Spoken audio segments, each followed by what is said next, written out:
Hey, it's day 21. Today we are reading Mark chapter 6. This is day 21 of 100 days to read through the entire New Testament. Thanks for listening. Mark chapter 6.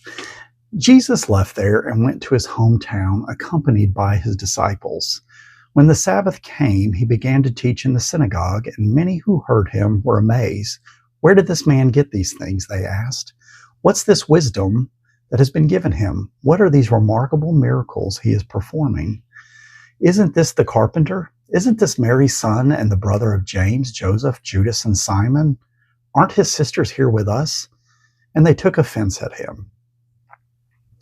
Jesus said to them, "A prophet is not without honor except in his own town, among his relatives, and in his own home." He could not do any miracles there except lay his hands on a few sick people and heal them. He was amazed at their lack of faith. Then Jesus went around teaching from village to village. Calling the 12 to him, he began to send them out two by two and gave them authority over impure spirits. These were his instructions: take nothing for the journey except a staff, no bread, no bag, no money in your belts. Wear sandals, but not an extra shirt. Whenever you enter a house, stay there until you leave that town. And if any place will not welcome you or listen to you, leave that place and shake the dust off your feet as a testimony against them. They went out and preached that people should repent. They drove out many demons and anointed many sick people with oil and healed them. King Herod heard about this, for Jesus' name had become well known. Some were saying, "John the Baptist has been raised from the dead, and that is why miraculous powers are at work in him." Others said, "He is Elijah," and still others claimed, "He is a prophet like one of the prophets of long ago." But when Herod heard this, he said, "John, whom I beheaded, has been raised from the dead." For Herod himself had given orders to have John arrested, and he had him bound and put in prison. He did this because of Herodias, his brother Philip's wife, whom he had married. For John had been saying to Herod, "It is not lawful for you to have your brother's wife." So Herodias nursed a grudge against John and wanted to kill him, but she was not able to, because Herod feared John and protected him, knowing him to be a righteous and holy man. When Herod heard John, he was greatly puzzled, yet he liked to listen to him. Finally, the opportune time came. On his birthday, Herod gave a banquet for his high officials and military commanders and the leading men of Galilee. When the daughter of Herodias came in and danced, she pleased Herod and his dinner guest. The king said to the girl, "Ask me for anything you want, and I'll give it to you." And he promised her with an oath, "Whatever you ask, I will give you, up to half my kingdom." She went out and said to her mother, "What shall I ask for?" "The head of John the Baptist," she answered.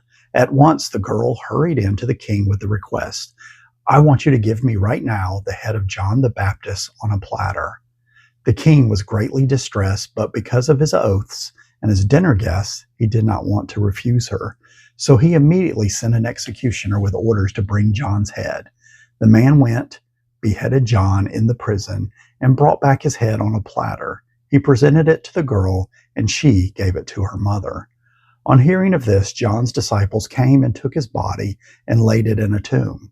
The apostles gathered around Jesus and reported to him all they had done and taught. Then, because so many people were coming and going that they did not even have a chance to eat, he said to them, "Come with me by yourselves to a quiet place and get some rest." So they went away by themselves in a boat to a solitary place.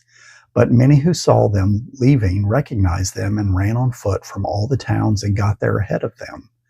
When Jesus landed and saw a large crowd, he had compassion on them, because they were like sheep without a shepherd. So he began teaching them many things. By this time it was late in the day, so his disciples came to him. "This is a remote place," they said, "and it's already very late.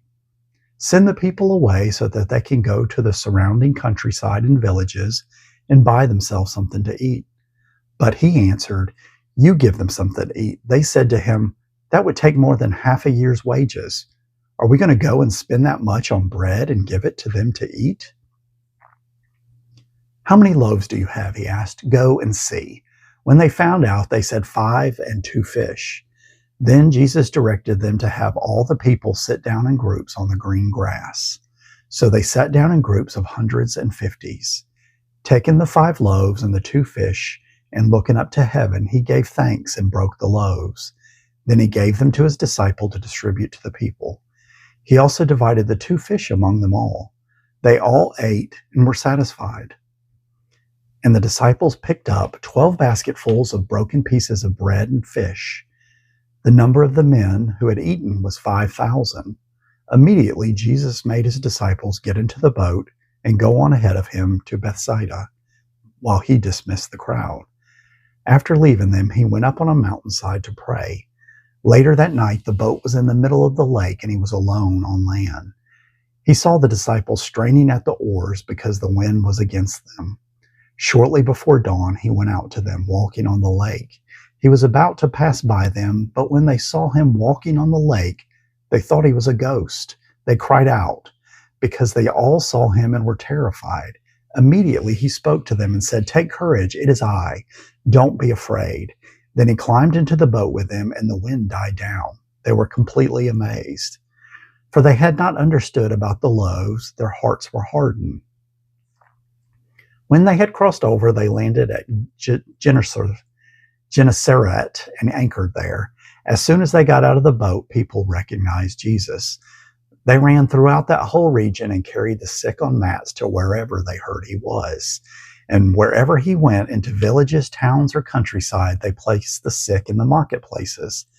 They begged him to let them touch even the edge of his cloak, and all who touched it were healed.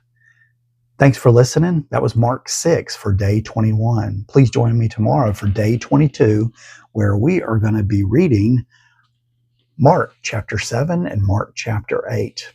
Thanks for listening.